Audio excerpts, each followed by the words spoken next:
طب رجعنا للفقره الثانيه وكنا نهينا الفقره الاولى بسؤال مهم من مستر مسلم. اساله انت، انا مش نسيت. كنت بسال خالد على قصه الارقام اللي اتقالت في الصفقات، مش عايز اعيد السؤال تاني، هو اكيد خالد عارفه. لا مش انت ليه دور؟ لا طيب لا ليه؟ انا شايف ان واحد زي حسين الشحات لما سمع ان في واحد زي تريزيجيه جاي بكذا واشرف اوريدي جاي وبياخد كذا وزيزو جاي وهياخد كذا، خلاص حسين جايب كذا برضه. انت فاكر حوار حسين ده برضه كان في حوار؟ فرق بين انا باخد كام وجيب بكام. لا هو كان جايب كام؟ كام؟ اللاعب مش قيمه الانتقال. ما هو مش اكيد جايب برقم كبير وبياخد فلوس اقل شويه. لا دلوقتي الدنيا في الاهلي اختلفت، مش محتاج ان انا اكيد اضرب مني. ايا كمل ارقام هل الحوار ده هيفرق؟ فانا شايف ان في لعيبه اتاثرت طبعا بالارقام. انا برضه مصمم في الحته دي ان ده مش طبيعي. ما ده اكيد حصل. انا شايف ان ده مش طبيعي. لا، مش بقول لك ان هو سبب الخروج الافريقي او هو السبب الرئيسي، بس انا شايف ان هو جزء. هو ده لسه هيعمل مشكله اكبر في التجديدات اللي بتحصل. هقول لك ليه ببساطه. واحد زي الشناوي انت لسه مجدده تقريبا من لسه هيجدد او اتفقوا ان هو هياخد 30 تقريبا و10 زياده، او يعني مش عارف 20 اعلانات او حاجه كده. كان لحد وقت قريب مش عارف تجدد له. هو 39 سنه ولا ما اعرفش سنه كام 36. يعني اي حد مكانه هيقول لك الاهلي بختم أو ومفيش 35. احسن من كده في الدنيا. انت مش عارف تجدد له، بلاش. يا ربيع مع احترامي يعني ليه كان كويس كل حاجه، انت كجمهور اهلي بتقعد تقول مستواه وهو لسه منزل صوره من كام يوم مع واحد بيشتمه عشان مستواه كده، مش عارف تجدد له بسبب الارقام. ايوه يعني انا اجدد له بكام؟ لا انا هو انت كجمهور انا مش مش اداري او مسؤول في الاهلي ولا انا، بس بقول لك ان ده بياكد كلامي ان ده جزء ان اللعيبه تبص لبعضها. ايوه واحد زي ياسر ابراهيم بيقول لك خلينا نتفق ان الارقام الكبيره، انا شايف يعني الارقام الكبيره دي باظت الدنيا. الحاجات العاليه قوي دي انا شايف ملهاش اي لازمه. الدنيا كلها شبه بعض. بص انت مثلا جبت زيزو بكام؟ جبت زيزو بكذا وهتدي له كذا. طب خلاص انت مثلا هتدي له كام؟ ماليش علاقه اصلا. لا ما بتمشي على الجمهور، طبعا على اللعيبه نفسها عليه موجوده في الفرقة اللعيبة دلوقتي. أكيد. لا بص النفسيات دي انا ما اقدرش ادخل فيها. انا اعرف مين بيعمل ايه جوه. لا طبعا انا بتكلم من بره، لكن جوه انا ما اعرفش جوه ايه اللي بيدور او ايه اللي بيتم. لا ازاي يعني هم ايه في عرفت حاجات ايه طفحت اهي اللي هي ايه اللي طفحت؟ واحد زي ربيع، واحد زي ياسر ابراهيم، واحد زي الشناوي، واحد زي اكرم توفيق اللي هو اوريدي اصلا خلاص ده ماشي خلاص. الناس دي قالت لك لا عشان عايزه كذا. ايوه عايزه كذا اللي هو ايه؟ ايه؟ لا اكرم بس عشان اكرم من بدري. هو واحده اكرم كده بدري. انا اوريدي من بدري وهو قطر وتمام والكلام ده خلاص. مش هتكلم، ما اعتقدش ان في حاجه احسن من الاهلي وكاس العالم. ايوه ماشي. انا هيروح قطر ليه؟ انا مش هقدر اديك ده دلوقتي. هو ده قصدي عليه. بس هدي لمين؟ ما اخش في تفاصيل. بس اوكي هدي لمين مثلا؟ يعني ممكن ادي واحد زي زيزو بس ابقى شلت من عليا مثلا حد زي اكرم. خلاص طب ماشي اوكي. نرجع بقى في حته برضه انا مش بقول ان زيزو ياخد كده حلو ولا وحش او حقه ولا مش حقه. حته يا الفلوس سيدي انت طبيعي شايف ان زيزو احسن لعيب في مصر اديله، جايب اشرف بن شرقي اديله، شايف تريزيجيه لعيب دولي اديله. يا عم مش معترض اساس الاداره. انا بتكلم الكلام ده اثر على اللعيبه الموجوده في الفرقه دلوقتي. يا عم مش تاثروا على طول يخسروا. خلينا بس خلينا في حته ثانيه. لا والنفسيات دي انا ما اقدرش اتكلم فيها. ياكش شكله ببعض يا عم. خلينا نتفرج عليها. طيب هو كجمهور نفسيات انا ما اقدرش اتكلم فيها. مش هتفرق معاك الاهلي بياخد كام ده بياخد. انا شايف دلوقتي ان الاهلي صحار دلوقتي بيدعم عشان عنده بطوله مهمه اسمها كاس العالم للانديه. لا انا بقى عايز اتكلم في التدعيمات بقى. ما ده بقى الموضوع اللي احنا عايزين نسيره. هتسيره انت ولا اسيره انا؟ طب سيره ناخد واحده. الاهلي جاب زيزو، تريزيجيه، ده اللي جابهم دلوقتي، ومحمد اسمه محمد علي بن رمضان. مفيش حد تاني. الثلاثه دول دلوقتي سيبك من بن شرقي وسيبك من وسام طبعا. احسب بن شرقي جراديشار او حاجه. لا هو عايز اللي لسه هيركب مع الفرقه. هو بن شرقي ده يعتبر جاي. هو بن شرقي مش جاي عشان الدوري. طبعا خليها دلوقتي. لا هو بيتكلم على اللي لسه هيخش مع الفرقه مع السكواد اللي دلوقتي دول خلاص هيخشوا مع الفرقه دول. الاهلي كده محتاج حد تاني. طبعا محتاج حد تاني. محتاج فين؟ محتاج اهم حاجه في اللي احنا بنتكلم فيه ده كله. الدفاع. في خط الدفاع. ماشي. الاهلي محتاج باك شمال. الاهلي محتاج باك شمال، باك يمين، 2 سيرد باك. الاهلي محتاج خط الاربعه اللي ورا. ماشي. مع انك في خط في الباك اليمين عندك محمد هاني، ما عندك عمر كمال عبد الواحد. بس اعتقد انهم مش مقنعين حساب بالنسبه لهم كجمهور. ثانيه لا قول كمل. ما فيش دلوقتي للاسف اسمه اشرف ويحيى احتمال كمان ما يكملش. مش هيكمل كاس العالم. ما يكمل. وعندك علي معلول برضه خلاص. كلمت باسمه صوب. انت كده محتاج باك شمال واثنين سيرد باكات وباك يمين. سيبك من باك يمين لان اي حد هيجي لا محمد هاني هيكمل. محمد هاني هو الاساسي بتاعه. لان هو لا محمد هاني. ليه؟ طب وليه؟ بس كويس صح ليه؟ عشان مش اولويه. مش اولويه دلوقتي. يعني ايه؟ لا انا بتكلم حتى لو جبت باك يمين يعني اشمعنى هو؟ يعني حتى مثلا حد انت شايفه حتى لو جبت باك يمين سوبر. يعني مثلا احنا جبنا عمر كمال عبد الواحد علشان ادى في بطوله افريقيا اللي كانت مع كارلوس كريوش ان هو قدم في الباك اليمين حاجه قويه جدا. صح احنا بناء عليه جبناه. مين اللي لعب؟ انت شايف عمر محمد كمال هاني. عبد الواحد ممكن يبقى الاساسي بتاعك كباك رايت في ليه النادي؟ لا؟ بس هم وليه ما لأ؟ بيدوش. هو دفاعيا وحش قوي. وليه لا؟ طيب مش- دفاعيا بقى يبقى انت لازم، ودفاعيا دي انا هاجي للعيب تاني عليها برضه. دفاعيا يبقى انت لازم كمدرب لازم تلعب على الحته دي. يعني اما التاني الدفاع هو اللي يغطي عليه، التاني بتاع خط النص يغطي عليه، بيبقى ليها مليون فكره في الملعب. دي فكره مدرب. يعني انا مش عارف احنا يعني دلوقتي عنده كاهلاويه مثلا، يعني احنا مثلا دلوقتي من التدعيمات اللي قالها بن شرقي. حسام، قال لك مين؟ قال لك بن شرقي. هو مم. بن شرقي اوريدي ما بيرجعش يدافع من هو في الزمالك. طب ماشي بقى، دي مش بقى بتاعته معلش. خالص. على فكره من هو في الزمالك مش بس بتاعته انت كنت خالص. بتلعب بثلاثه، الزمالك كان بيلعب بثلاثه خط نص عشان يغطي اللعيب ده. كنت ساعات بتلعب دي بثلاثه حقيقة. خط نص دي حقيقه. عشان تغطي اللعيب ده. دي هو حقيقة. بقى مدرب، يا اما تثبت الباك الشمال دي حقيقه. تخليه ما يتحركش، ليها كذا تفكير، بس انت حرك بس دماغك. الكل يا سحار، كل فرق العالم دلوقتي في الدوريات الكبيره وفي البطولات الوينج الكبيره بيدافع لازم، ما عدا فرقه واحده، في ريال ريال مدريد. مدريد. فينيسيوس ما بيرجعش. طب ما هو عشان كده موسم حرام عليك. جميل. بس لا، لا، ليه؟ لا، ازاي بنسبة بس رجع؟ ليه؟ قول لي ليه؟ قول لي ليه؟ قول لي ليه؟ ليه؟ قول لي ليه ما بيرجعش؟ ما بيرجعش عشان خاطر في 2 متاريس وراه، في فالفيردي بياخد الملعب. فالفيردي واسمه ايه؟ كامافينجا كامافينجا بالظبط. وتشاومين لو مين بيلعب. بيلعب ورا بالظبط؟ وتشاومين لو بيلعب. بالظبط. فانت اوريدي سايب الحته بتاعت فينيسيوس، العب بقى براحتك.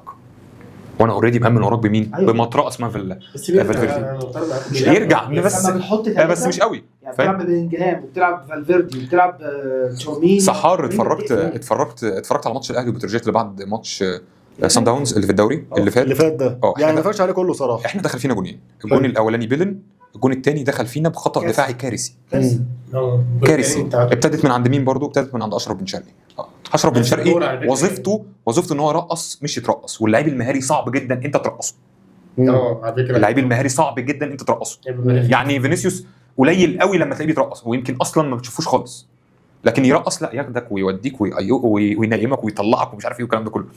اشرف بن شرقي الباك بتاع بتروجيت او الوينج بتاع بتروجيت معدي منه بكوبري. هو ما حاجه اصلا. هو ما بيعرفش كده الحته دي كده. قوي، ما بيدعفهاش. الكوره تعمل ايه بقى لما طلعت من عند الباك او من عند الوينج بتاع بتروجيت؟ معديه على 4 من عندنا، معديه على الباك، والاثنين سرد باكات راحت للباك الشمال، ووقتها الباك الشمال كان كوكا، المهاجم بتاع بتروجيت او البلاي ميكر بتاع بتروجيت اللي حاطط الجون، حاططها من ورا كوكا.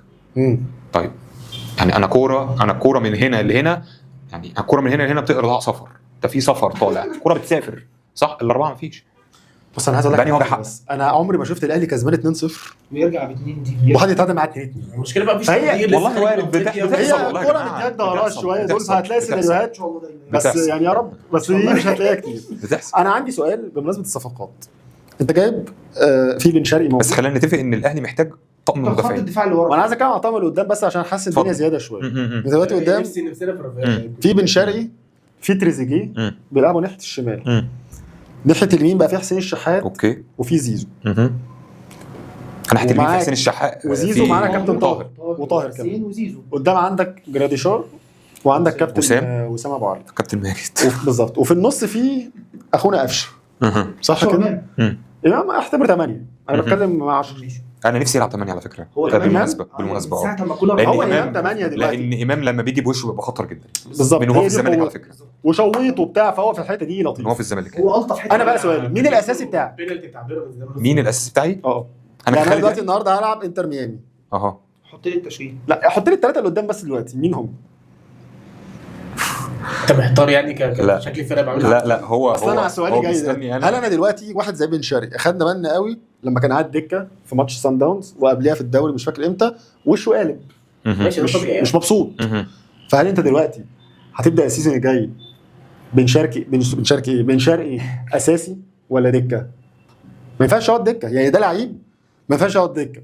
طب السؤال الثاني، هل زيزو هيلعب ينفع يبقى دكه؟ ما ينفعش، يعني هو زيزو ما ينفعش يقعد دكه، ولا تريزيجيه لعيب دولي. وتريزيجيه يعني راجل برنس، راجل اساسي منتخب مصر، بقى وينج شمال في اي ظرف من الظروف، فلا يمكن يبقى دكه. دي حقيقه. حسين الشحات اعتقد ان هو يمكن بالع خرا دلوقتي، بس هو مش هيستحمل الكلام ده كتير.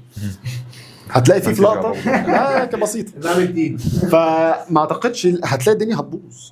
لا مش هتبوظ. هقول لك ممكن أقول لك هقول لك تشكيل هقول لك ما هو انت عسام برضه ما ينفعش النهارده هلعب بن شرقي وبكره هلعب بتريزيجيه وبعده وحسين. احنا مش هناخد الاسبوع كله لعيب، بس ليها تشكيل. لو انا لازم الأهلي عندي هيبقى لازم يكون عندي فرقه اساسيه. ايوه فيها ماشي، هتخلي تريزيجيه مش اساسي هخلي تريزيجيه اساسي. وبن شرقي دكه؟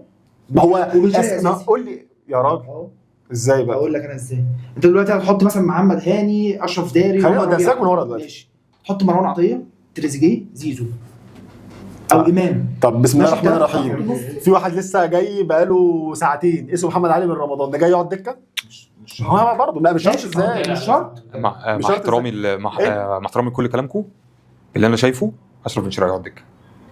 يبقى انت جايبه ليه؟ يبقى انت جايبه اشرف مش بن شرقي جايبه. يقعد دكه. لا يعني السؤال الاهم بص دكة. هل هو هيستحمل؟ مش لا، هيستحمل. مش هيستحمل. مش هيبقى قاعد دكه يناير اللي جاي هتلاقيه كارك عشان يتكل على الله. ما فيش اول السنه اللي لا هو ياخد ده لحاجه ثانيه مع احترامي لكله والله، انا بتكلم على حته انا مين. يعني انت دلوقتي ذكرت بطوله مهمه اللي هي مين؟ اللي هي كاس العالم للانديه. تمام، انا كاس العالم للانديه، انا اللي هيلعب اي مدرب هيجي مش هيحط بن شرقي، هيحط تريزيجيه. ده رايي انا شخصي. اكيد ايوه اكيد ده رايي شخصي. تريزيجيه طول ما هو موجود اساسي. ده رايي شخصي. انا مستحيل تريزيجيه يقعد دكه. بس طيب ما تنفعش. هل انت بقى كمدرب جاي للاهلي عندك الزخم ده كله على تعرف تسيطر؟ ده سؤال كان معروف. هو الزخم ده صحي ولا مش صحي؟ انا لا صحي. طول ما انت بتكسب صحي. ممكن الدنيا تبقى حلوه، صحي. لكن وانس انك انت حصل معاك مشكله بس هتبدا الدنيا انت عادي. عايز مدرب من الاخر ما جبتوش ولاده في نقطه واحده بس، الشخصيه. عشان تقدر لو تقف مع مدرب الجمهور. عنده شخصيه لازم يعرف الاول هو داخل على مين، والاسماء اللي عنده عامله ازاي، والنفسيات عامله ازاي، ويقدر يوجه ويقدر يحط كل واحد في مكانه. حتى لو عنده شخصيه، انا كلاعب دلوقتي زي بن شرقي هقبل ان انا اقعد؟ ما انا بقول لك بقى يا سحار، انا ما اعرفش هو هيعمل ايه. انا ما اعرف هو يقبل ولا ما يقبلش. اللعيب الحريف دايما ما بيقبلش. بالظبط. انا جاي، ما حتى انا بارد عارف على فكره. اللعيب الحريف دايما لا. وانا ليه اقعد دكه؟ بالظبط. خلينا، انت شايف ان اشرف بن شرقي اتاخد راي كولر فيه قبل ما يجي الاهلي ممكن لا، ولا لا قبل اللي انت شايفه؟ مش عارف. ممكن بس يكون لا. انا عادته او فكره خروجه كل شويه بالنسبه لي انا كان لغز بالنسبه لي، انا كخالد في ماتش سان داونز اللي انت كنت كلمتني فيه في الاول، انا ليه ما ابداش باشرف بن شرقي؟ ما هي دي الغريبه بقى. هناك ولا الماتش بتاع هنا. بس هو راجل طاهر وجاب هنا. جول يعني، حلو، برضه حلو. خلي بالك. طاهر في حته واشرف بن شرقي في حته. ايوه بس كلام ممكن منطقي. الكفه لو مش مظبوطه تفرق. كلام مسلم. منطقي. بمعنى ثانية إن واحدة، أصلاً ثانية ما واحدة. ينفعش. ثانيه واحده.